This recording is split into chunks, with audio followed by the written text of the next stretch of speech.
Hey guys, it's Elizabeth, Finding Elizabeth, and this is my week 69 post-op vertical sleeve gastrectomy update. How are you? I'm having a shitty day, just saying. Anyway, but I'm still here, and I'm still making a video, and I still need to put on my glasses to read my notes.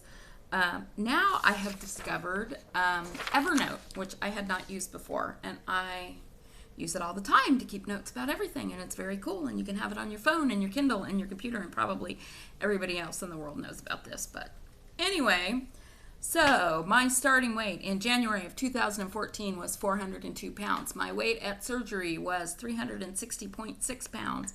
My weight last week was 210.8 pounds, and my weight today was 210 pounds. So that's a 0.8 pound loss since last week. Whatever, I'll take it. It's not a gain. I'm okay with it. I would just really like to get out of this decade of the tens because I've been here since the beginning of May. So hopefully next week I will be in a new decade. I remember back in the glory days, you know, that first month post-op, I started at 360 exactly, but I think I went through 3 or 4 decades in that first month. Now it's like 3 or 4 months to get through a decade. But anyway, whatever, it's still happening. But that is a couple milestones. Number one, it's 192 pounds lost since I started. But it's 150.6 pounds since surgery, so that means in 16 months since surgery, I've lost 150 pounds, which is awesome. And I noticed today that this little 0.8 of a pound put me in the BMI category of obese class 1. I'm like 34.9 BMI, and I was 67. My BMI was 67 when I started. So officially, because I don't have any health conditions related to obesity, and I didn't when I had my surgery either, because I was very lucky. But I would no longer qualify for weight loss surgery. On one hand, that's great. On the other hand, it's like, fuck, it took me 16 months not to qualify for weight loss surgery. Okay, whatever. As you can tell, I'm a little grumpy today. So, basically, I think I'm feeling a little bit overwhelmed. I think I had mentioned a couple videos back that I was on medication for ADD. I think it's making me a little anxious. In the beginning, it didn't. It actually relieved anxiety because I was getting all my work done and was not stressed out about those things. But I think I'm going to take a break because I think it's making me a little anxious, and that anxiety is doing more negative things than the positive things of the focus. So we'll see. I don't know. And also the doctor, I have taken Wellbutrin forever, which is an antidepressant. And I found out when I went to see the psychiatrist that it's also used for ADD. And so she cut my dose of that in half. And I'm wondering if that may be the case. So I don't know. I'm going to play around with that a little bit. But I'm just feeling a little bit overwhelmed by work. I have a lot going on. I've mentioned before I'm a consultant. And I have right now 3 primary clients. And it feels like it's 3 full-time jobs that I'm trying to keep up with. And one of those was supposed to be a very time-oriented project, and I found out on Saturday that it's not. They were going to hire a full-time person, but their budget is not going to allow for that. So I'm going to need to work really hard for them in the next couple of months, and I wasn't really planning on that. So I'm just a little overwhelmed about that. My son's back from Europe, and he's been here the whole time, and I don't know, I just feel like I have to do all these things for him even when he doesn't necessarily ask, and I just start to feel like I'm responsible for everybody and everything, and that makes me a little overwhelmed. And but a nice thing he did, my son, I thought this was really cute. He bought me this book. It's called Novel Cure: From Abandonment to Zestlessness, 700 and some number of books to cure whatever ails you. And it's very cool. You just open it up and it has all kinds of different topics, and then it recommends a book related to it. Like, here's, open it up to Risk, Not Taking Enough, and then it has some information about that. And the book is The Sense of an Ending by Julian Barnes. Or Dizziness. Yeah, I experience that sometimes. The book they recommend is My Antonia by Willa Cather. Anyway, I just thought that was cool and very sweet of him to do that. But anyway, enough about that. So how does this relate to my food choices? Well, I had posted on Facebook today that I was feeling kind of not great and not like I'm making the best choices. My choices have been okay today. Well, my choices around food have been okay today. My choices around exercise have not been good today.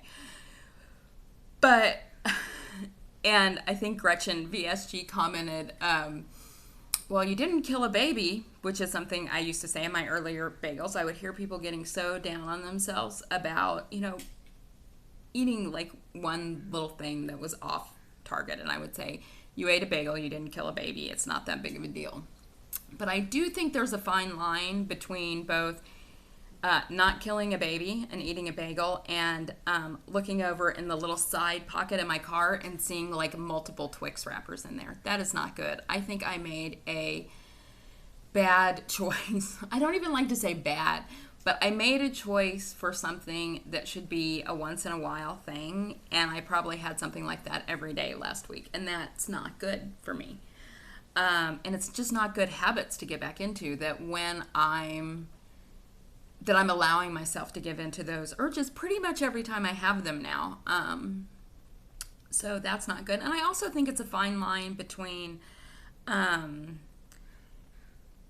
being really down on yourself, which I don't think we should be. I think we're all doing the best we can to move through this process. But I also think there's like cutting yourself some slack, and then there's being in denial. And I think I'm at a point right now where it's like, you need to cut this shit out right now. It's not going to work for you. I still have, 50 pounds to lose. And I mean, I think the general consensus from surgeons on what's success post VSG is 65% loss of excess weight. Well, I'm at 78% loss of my excess weight right now, but that's not, I still have 50 pounds to go. Maybe. I mean, I don't know. We'll see how I look, but right now my plan is it's still 50 pounds to my goal. And I can't slack off now. And yeah, so that's where I'm at. And I do, I'll say this now, I was going to say it in the shout outs, but I really do want to give a shout out to those of you who are further along in the journey than I am and continue to share about your struggles, because it really does help. I mean, makes you feel like, because I think when so many people get off the YouTube train once they're, a year post-op, whatever, and that could be, I mean, I'm assuming, which I probably shouldn't do, that it's because they're struggling a little bit, but it can also be because they don't feel like they have much to say anymore or whatever, but it's just like those people disappear.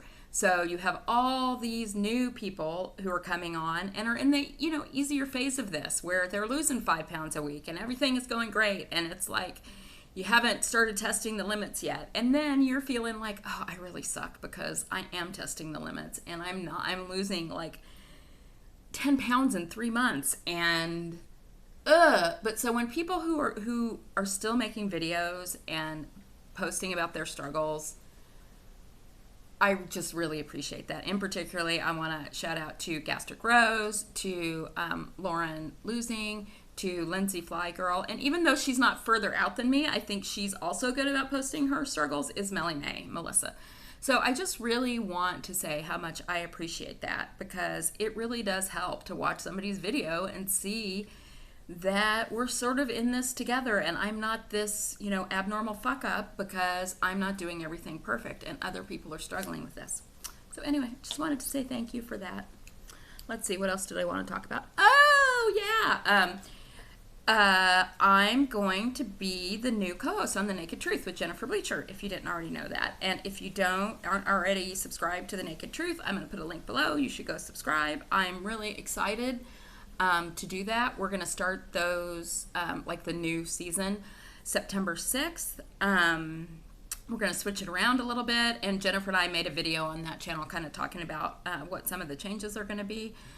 But I'm really looking forward to that. I just wanted to give you like the guests that we have lined up that I'm aware of for September is September 6th. It's the Pretty Losers, the girls from that show. On September 13th, it's Losing Weight Kate, who I'm really excited to hear from. And on September 20th, it's Watch Patty Melt. So those are the 3 that we have scheduled so far. There's information on how to subscribe below, to sign up for their Facebook page. And we're going to be building out the Facebook page a little bit. I may do a website blog where we can share a little more during the week in between episodes, but we'll just see how overwhelmed I am with work before I go too far on that bandwagon. But I'm really excited and happy to do that. And also, what's the other good news? Oh, the other good news is I get to see Randy, VSG Granny, tomorrow in San Diego. So really excited to see her. I haven't seen her since we were in Chicago in March. And I guess that's about it, except for my shout-outs. So what do we have? We have Gracie, No One's Stopping Me But Me, who had her plastic surgery last week. She put up a video, I don't know, probably maybe Saturday or Sunday. She seems like she's in pain, but doing okay. So glad that's over for her, and she's on the mend, and looking forward to hearing from her again when she's feeling a little bit better. Upcoming surgeries this week, Brand's VSG journey, I think is tomorrow. I may be wrong, but my friend Jen Lundy, who I know in real life, is also having her surgery in Mexico tomorrow, so I wanted to give her a shout out. I'm super excited for her. And then our weight loss milestones, I may have already shouted out CC VSG because I think she was right on the cusp of 100 pounds for a while, but whatever, I'm doing it again. She's 100 pounds down. Yay, CC. As is Trisha from Pretty Little Losers. She is also down 100 pounds. And my friend VS Jenny is down 200 pounds and also in the, I don't know, what do you call it? Three Wonderland, whatever the threes are called. She's lost 200 pounds and is in the 300. So that's really awesome. So proud of all you ladies and gentlemen, and I will talk to you later. Bye.